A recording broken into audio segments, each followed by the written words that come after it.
محمد وعلي اتنين اصحاب كانوا واخدين اجازة من التجنيد. هما ماشيين في طريقهم في منطقة حدائق القبة. لقى واحد عجوز قاعد على كرسي عايز يعدي الناحية التانية. فمحمد ما ترددش وعداه. محمد معروف ان هو في المنطقة خدوم جدا والناس كلها بتحبه، وبعد ما عدى الراجل الكبير وهو بيعديه الراجل قاعد يدعيله ويقول له ربنا يكفيك شر ولاد الحرام. المهم عداه، وبعد ما عداه لقى واحد بيزعق، بلطجي بيتخانق مع واحد، ماسك واحد عمال يضرب فيه. فجري على طول من شهامته وبيتدخل وفض المشكلة.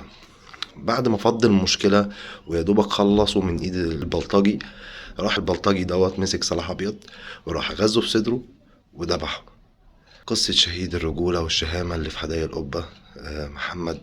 هو طبعا توفى في الحال على طول أول ما خد الطعنتين دول، يعني خد الطعنتين في صدره وبعد كده اتذبح. الفكرة بقى إن البلطجي لما ذبحه بيتكلم بصوت عالي قوي بيخوف الناس اللي حواليه، فطبعا الناس خافت. قعد يقول مين يقف قصادي تاني، مين تاني، مين تاني.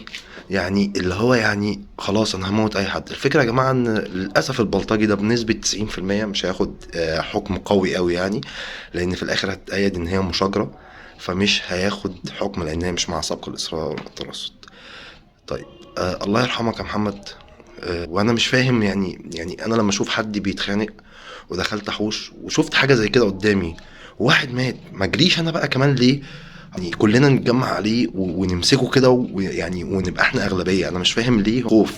يعني حاجه زي كده لو حصلت واحنا كتير واقفين واتجمعنا كلنا ودخلنا هجمنا على البلطجي دوت وقعناه في الارض او اي حاجه، ايه يعني ماسك سلاح ابيض؟ امسك كرسي واجري وراه، اعمل اي حاجه. ما هو يعني هو زي ما هو ما بيخافش، زي ما انت كمان ما بتخافش. المفروض الفكرة كلها ان هو عارف القانون كويس لان هو بلطجي، فهو عارف القانون كويس قوي. دي مشاجرة وايه اللي هيحصل؟ مين تاني يتحداني؟ الله يرحمك يا محمد.